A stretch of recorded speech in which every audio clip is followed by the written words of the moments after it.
Legal expert Reitumetse Benedict Phiri is joining us now to understand the latest developments. Thank you so much for speaking to us, Mr. Phiri. We heard earlier on the president's spokesperson saying the president will comply. What is firstly your understanding of complying? The deadline has already been missed. The president seemed to be asking for another extension. What kind of complying are you anticipating? Fortunately, in this particular respect, the rules relating to the Public Protector Act are quite clear.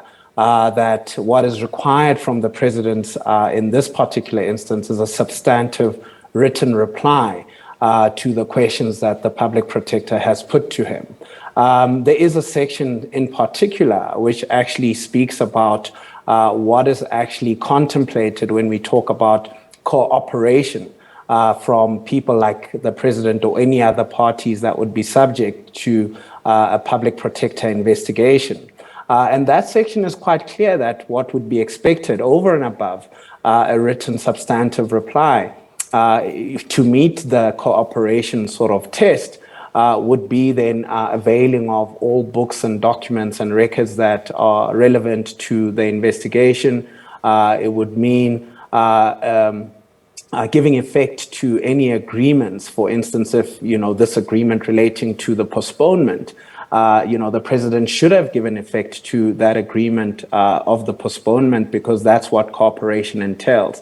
So certainly, as it stands, given the rules of the Public Protector Act, the president is at a risk of being seen as being non-cooperative under that act, and also not giving effect to his constitutional duties as the president. And I suppose that's the threat of a subpoena. And I'm wondering at this stage, why is it a threat? So the Public Protector speaks of Section 7, subsection 4 and 5 read together, and that would include compelling the person to submit an affidavit, and including providing documents in his or her possession to look further into the investigation of the matter.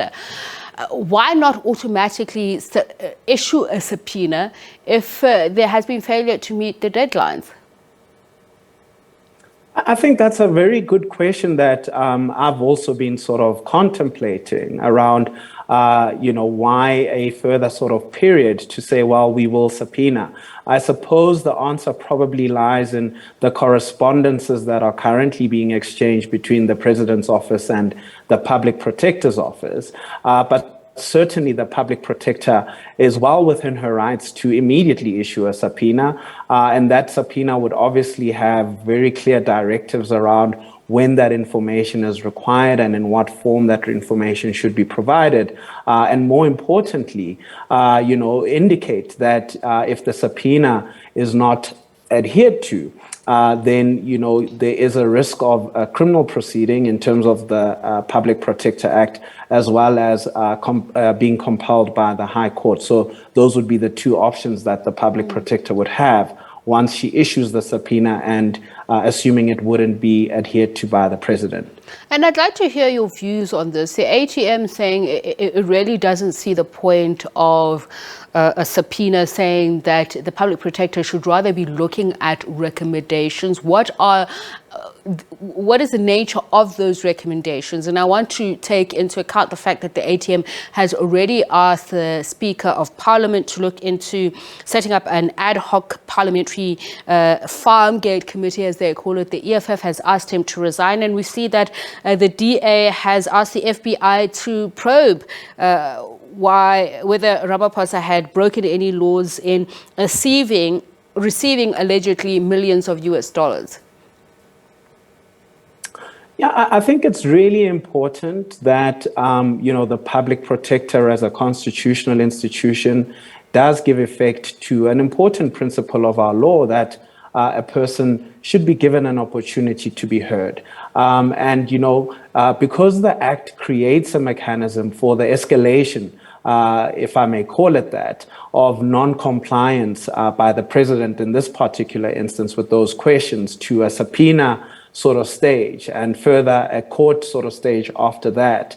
I think it's important for the public protector to use those mechanisms to give the president as much of an opportunity within the framework of the Public Protector Act to be heard before she can make recommendations. Because obviously if she makes recommendations that go against the president or that the president doesn't like, then she stands a chance of those being challenged, on that very cardinal principle that the president wasn't afforded ample opportunity to be heard because the act would have created a scheme that afforded all of those opportunities. So I think as it stands, the public protector is acting prudently within the framework of the act.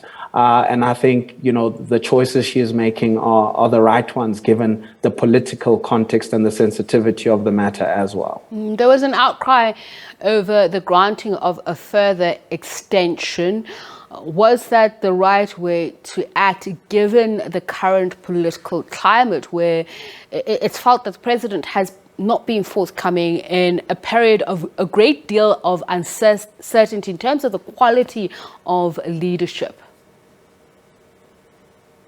I think there's definitely, it's a fair assessment to say the president has not been forthcoming. I think it's even fair to say the president is not being cooperative when you look at the scheme of the act and what the act provides for insofar as how we would determine being cooperative. We obviously don't know what the reasons for the extension that were given by the president were. And how the public protector assessed those reasons in granting the president that extension. So that I cannot speak to, but certainly I think it's absolutely a fair assessment to say that the president is not being cooperative at this particular point in time. And we must remember that not only is the president obliged to give effect to the public protector's powers as granted to her by the various pieces of legislation, the public protector herself is also obliged by the law. And there's been a recent court case as early as 2019 where the DA took her to court in Gauteng to actually implement her powers proactively, and that's actually a court judgment that's binding. So even within this context, the public protector runs the risk if she's not actually dealing with this matter with the right level of diligence of being seen to be running afoul of the act. So I would like to believe that both parties are aware of their obligations, and whatever the reasons are for the delay, those are not detracting from firstly, the president's obligations to cooperate with the public protector and the public protector's obligations to give effect to this investigation as fully as possible within the law. Well, thank you so much for your time and insights. Legal expert Reitumetse Benedict Phiri speaking to us on the issue of the public protector saying she could lean on a subpoena to get more answers from the president on the Phala Phala saga.